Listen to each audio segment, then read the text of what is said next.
Hi guys, it's Rachel and welcome back to my channel. Today we are talking all about how I've been able to get designer bags at a fraction of the cost. This is going to be kind of more a sit down talking video and I have a feeling we're going to be a while. So grab a snack, get comfy, get your cup of tea, and if you want to know all of my secrets to affording luxury, keep watching. Yeah. I just want to preface this by saying that luxury is just as it sounds. It is a luxury. You do not have to have designer bags to be fashionable. I show so many other options on my channel.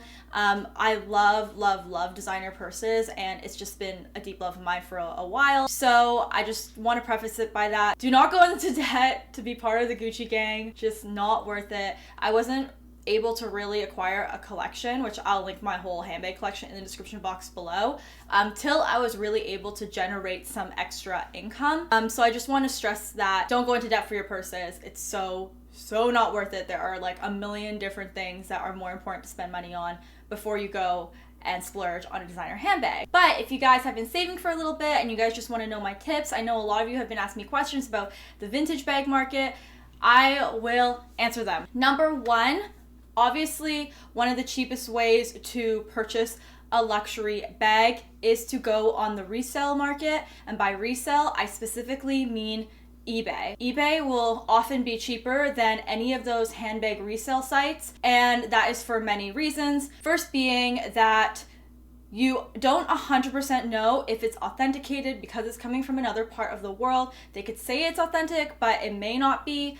And the way I kind of combat this is by looking at Japanese resellers that have a really good reputation. If there was a shop that was consistently selling inauthentic purses, they would be shut down by eBay in general. I always pay with PayPal because PayPal has an extra layer of guarantee.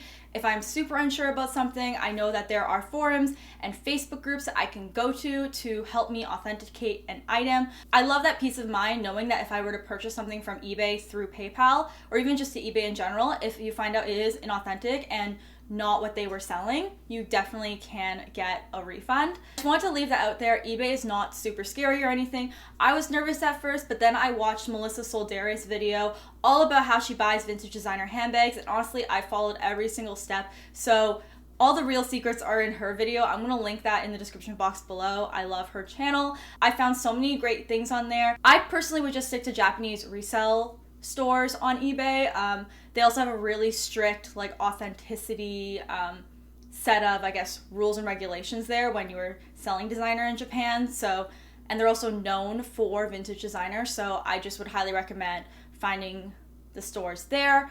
I will link Melissa's video here once again because she has some links to some good stores as well, and I've shopped on there and they've been really good. So I want to show you guys a few examples of purses that I've actually purchased.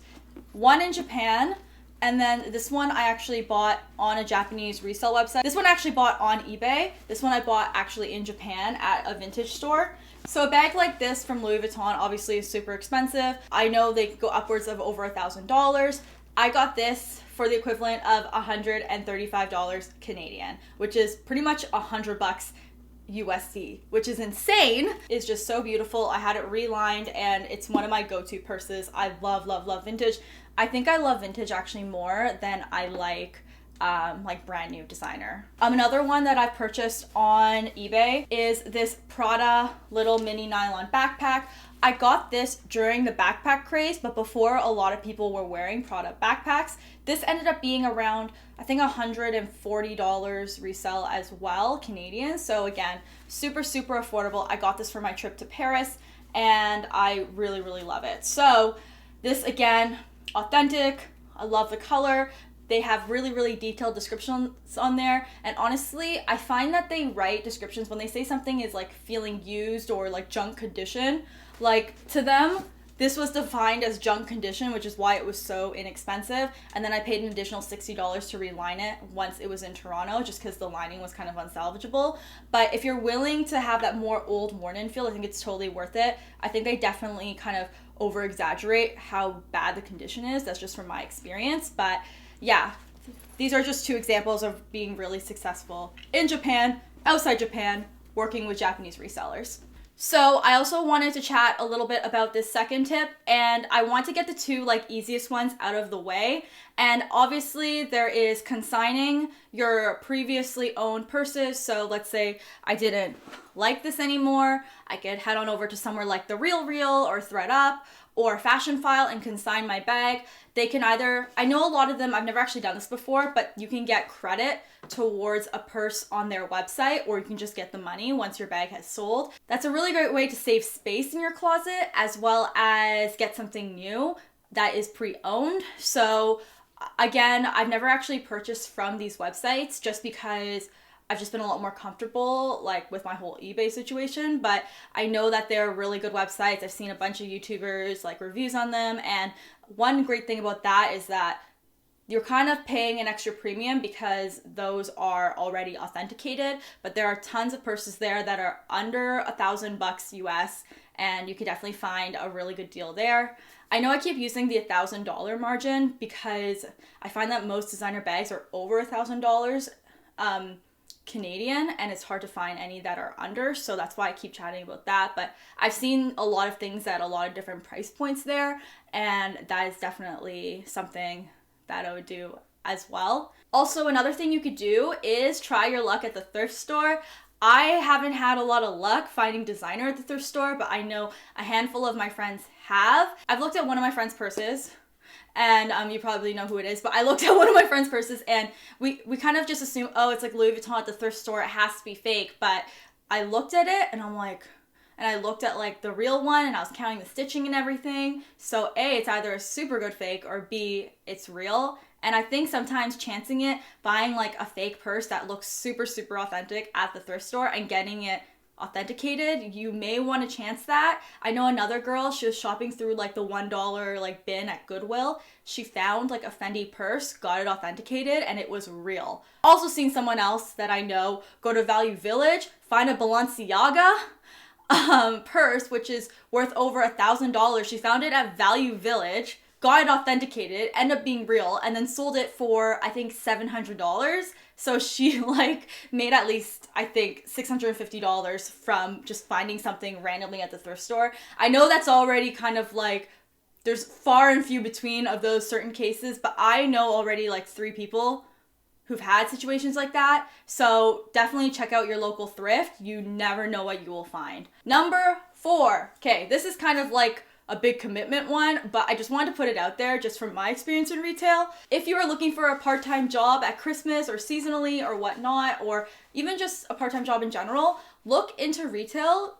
Get a job at a department store that sells a purse that you want. Get a job at a luxury handbag store.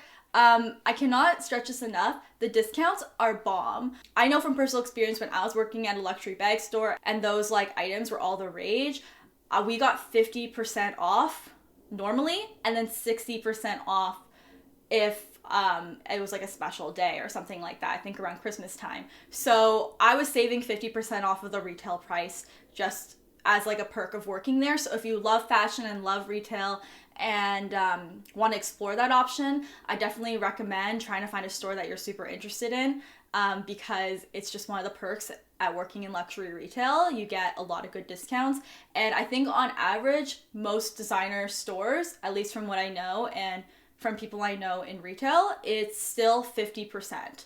So you could save 50% off your purse if you work there. I know that's kind of a long stretch, but if you got some time, if you're a student and you're looking for a job anyway, you might as well work somewhere where you can get that extra discount off something you really, really want. So this is just like a small tip that prices increase every quarter normally in luxury. So when I purchased my Gucci Marmont bag, the retail price of that purse was around $16.25 Canadian is what Dylan and I calculated before tax. And we just looked up that same purse now, and that was in 2017, I believe. Fast forward to 2019 now, that bag is almost $1,800 Canadian. I think it's about $1,720 something. So it's went up $130 just a little over 2 years of the style being on the shelf. So I just kind of want to preface that by saying that. So if there's a bag that you really like and you want it new and you have the money already, I wouldn't necessarily wait on it. If it's in stock, because it does go up in price and you never know, then week after it can be like I don't know, 20 bucks more, and that sucks, and you could have saved that for something else. Number 6 is thinking outside the box. Let's say you want a designer purse, or like, let's just say for me, an oversized clutch, but clutches are very expensive. I don't know how much I'll wear it all the time. So I actually went onto eBay and found this oversized pouch. It wasn't structured at all, but I really liked the texture on it, and it was Fendi. I really wanted a Fendi piece. So I ended up buying it for a few $100s. And if I were to buy an actual clutch or like big oversized clutch from Fendi, it would be so expensive. So let me show you this little hack that I did. So guys, this is like my oversized pouch from Fendi, and I love wearing it just on the crook of my arm like this. I think that looks super cool. When I purchased it, it was just like a floppy, almost like a travel bag with a little key ring. Like, I think a lot of people probably use this kind of thing for makeup, but I thought it was the perfect size for a little pouch. And it kind of doubles as like a travel piece, but I wear it as an actual purse. You guys have seen it on my Instagram before. So I bought this little purse separator from Amazon. A lot of people use these and just switch them from purse to purse. I think it's a really fun little thing that you can have if you have a lot of handbags. But I bought one for the size of this. And what I do is I slip it inside the pouch to add more structure. And plus it adds more like storage solutions, I guess, in my purse anyway, because there's lots of different pouches I could put things into now. And when I zip it up, it just becomes a lot more structured, a lot nicer. This is a hack I would definitely do with other designer pouches. These nylon things, like I think Prada has them too, are obviously a lot less expensive than having an actual purse. But I think that that's a really good hack. Think outside the box. Some little wallets, add your own chain on it and wear it crossbody, like things like that. I think you could definitely find these more affordably than actual purses, so I highly recommend checking things like this out as well. And then the last tip I have for you guys is kind of another one that it's more like a planning thing, but if you know a friend or if you are planning on going to Europe, I highly suggest buying your luxury item over there versus here in North America.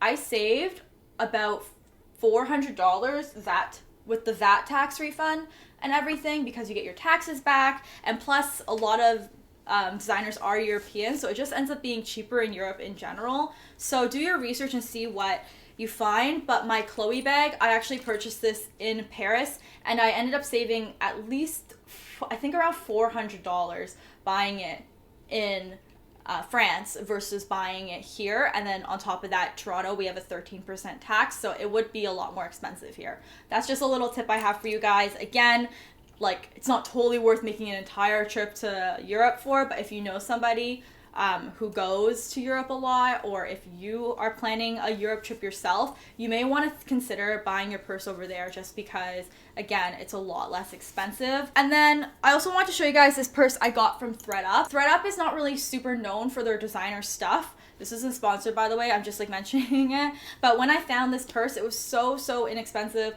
This is an Alexander Wang. I believe this is, I don't know what this is exactly called, but it's very similar to the Rocky bag. I actually like this one better just because it's a little bit different than my other purses, but this is a discontinued style. But it has the same iconic studs on the bottom, the same like pebbly leather. I really love it, and I managed to get this for $185 on ThredUp, and I wasn't charged any customs or any extra when it shipped here to Canada, which was really great. Like, such a find, and I suggest going over to ThredUp because they're not super known right now. Maybe now they are, but like for like designer items, definitely check on over there before you head on over to like the Real and Fashion File right now, because I just feel like it's a little bit more low key.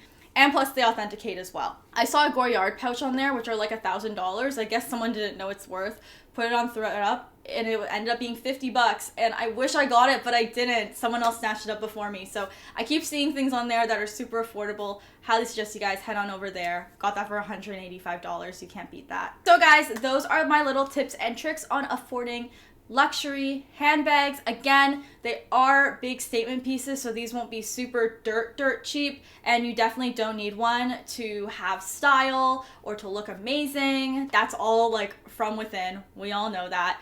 But with that being said, I hope you guys enjoyed this. Let me know if you guys have any extra tips to save some money when you're buying the big things down below, and I'll talk to you guys soon. Bye guys.